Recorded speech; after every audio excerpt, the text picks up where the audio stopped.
जिला टॉपर भेले हैं। हाँ सही जानकारी अहाँके मिलल हन जे एतुके बच्चा जिला टॉपर फर्स्ट रैंक आयल हन। यास्मीन परवीन नाम अछि। एतऽ बगल थाना चौक बगल मोहल्ला छै शेखपुरा। एतुके मिनतुल्ला हुनकर पिताजीके नाम छै मोहम्मद मिनतुल्ला, हुनके पुत्री छै। 458 अंक एलै हन। सर के बात के मानन करी और कुछ अपन भी मेहनत करल जाए तब अच्छा मार्क्स उठा सके छी। मेरा 400 450 के लगभग। ठीक छै, अहाँके नाम की है? काजल कुमारी। अहाँके की लक्ष्य है? अहाँ ई 403 अगला साल अहाँ चाहबै जे बिहार टॉपर हमरा संस्थान से के जे बेर अहाँके जिला टॉपर भेल देख रहल छी मिथिला स्कूल। आइ हम बिरौल बाजार के अंतर्गत जे थाना चौक पुराना थाना चौक पर छी और एहि जगह पे एकटा शिक्षा केंद्र छै जिनकर नाम छै लक्ष्य शिक्षा केंद्र। और एहि बेर जे 12th के एग्जाम भेलै ताहिमे मिथिलाके बहुत बच्चाके नीक रिजल्ट एलै हँ। तऽ अहियो संस्थानसँ बहुत बच्चाके नीक रिजल्ट एलै हँ। संगे संगे आर्ट्सके जिला टॉपर एहि संस्थासँ छै।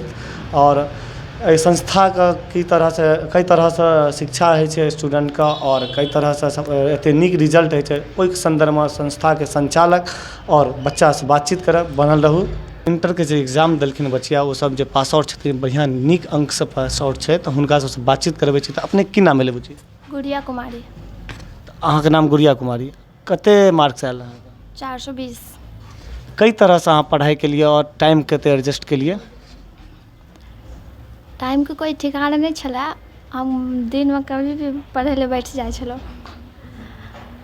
एते नीक अंक अनलिए ओकर श्रेय अहाँ किनका देबै? हम अपना स्कूल के लक्ष्य शिक्षा के सभी टीचर के।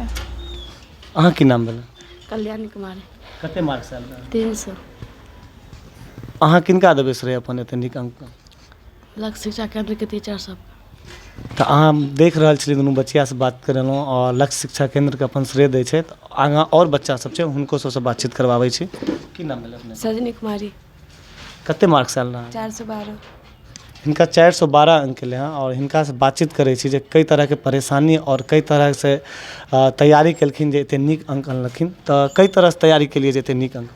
सर सबके बतावल नियम पर चललिए और अपन भी कुछ मेहनत करलिए।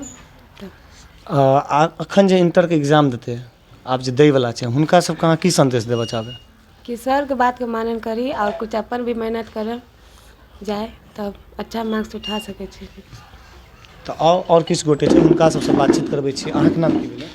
सना परवीन। कते मार्क्स आयल रहै? 396। अहूँ एही बेर देने रहिए एग्जाम? हाँ। अहाँ की नाम भेल? सरम कुमारी। कते मार्क्स आयल रहै? 324।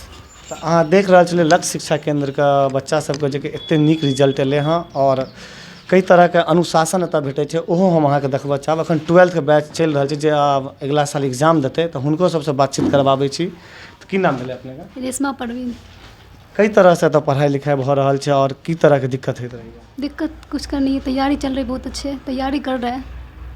और बढ़िया तरहसँ पढ़ाई लिखाई एतऽ होइ छै? जी तैयारी कर रहे हैं। तऽ कते अंक आनैके एहि बेर अहाँ सबके टारगेट? ई बच्चा सब 420 अनलकै, एगो अहाँके जिला टॉपर सेहो भेल। अहाँ की कहऽ चाहै छी? मेरा 400 450 के लगभग। ठीक छै, अहाँके नाम की है? काजल कुमारी। अहाँके की लक्ष्य है? अहाँ ई 403 अगला साल अहाँ चाहबै जे बिहार टॉपर हमरा संस्थानसँ के जे बेर अहाँके जिला टॉपर भेलहुँ? जी बिल्कुल। आओ बात करै छी हम लक्ष्य शिक्षा केंद्रके शिक्षकसँ। तऽ की नाम भेलै अपनेके सर? हमर नाम विक्रम कुमार झा भेल। तऽ सर ई लक्ष्य शिक्षा केंद्र जे चलि रहल छै अहाँ सबके कते दिनसँ कोचिंग छै? और पहिलेयो एही जगह पर छलै कि कतौ और छलै? नहि, 2016 के कोचिंगके स्थापना भेल। ओहि दिनासँ ई कोचिंग इएह जगहपर आबि रहल मतलब छै। और पढ़ाइ लगभग सुचारू रूपसँ एतहिएसँ भऽ रहल अछि सब बच्चाके। हमसब चाहलिए जे एहि क्षेत्रमे इएह क्षेत्रमे रहिकऽ बच्चाके दिए शिक्षा एतऽसँ। एहि कोचिंगमे कोन कोन सब्जेक्टके पढ़ाइ होइ छै? और कोन सा क्लास मतलब केना क्लासके पढ़ाइ होइ छै ओहोके संदर्भमे अपने किछु कहियौ। एतऽ मेन कम्पटिशनके लिए हमसब खोलने रहिए, लेकिन साथमे हमसब एकेडमिकके बैच सेहो चलाबै छिए। 6 से लऽ कऽ 12th तक हमर बैच चलै छै। इंटरके लिए हमसब आर्ट्सके बैच चला रहल छी लगभग 4 सालसँ। सुनाइमे आयल हँ जे सर अपनेके कोचिंगपरसँ आर्ट्सके जिला टॉपर भेलै हँ एहिबेर। और जानऽ चाहब जे हुनकर नाम, हुनकर पता और कई तरहके अहाँ शिक्षा देलिए जे अहाँके संस्थानसँ जिला टॉपर भेलै हँ?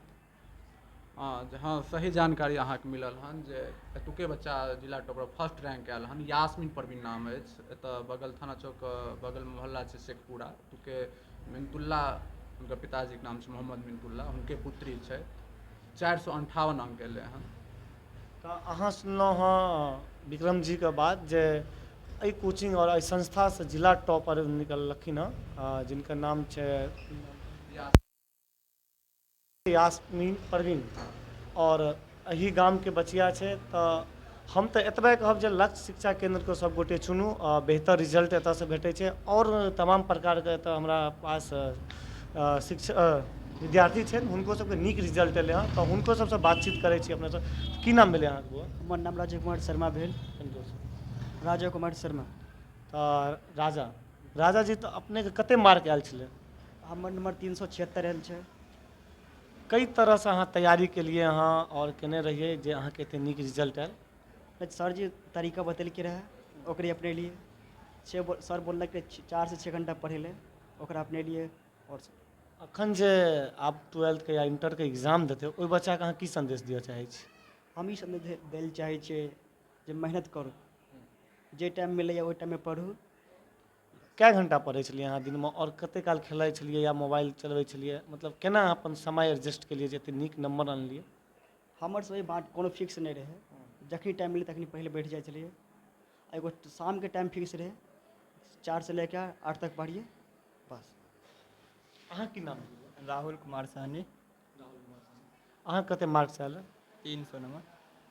तऽ अहूँ लक्ष्य शिक्षा केंद्रसँ पढ़लियै? हाँ, हम लक्ष्य शिक्षा केंद्र से पढ़लिए। अहाँ की नाम? सचिन कुमार सहनी। मार्क्स 389।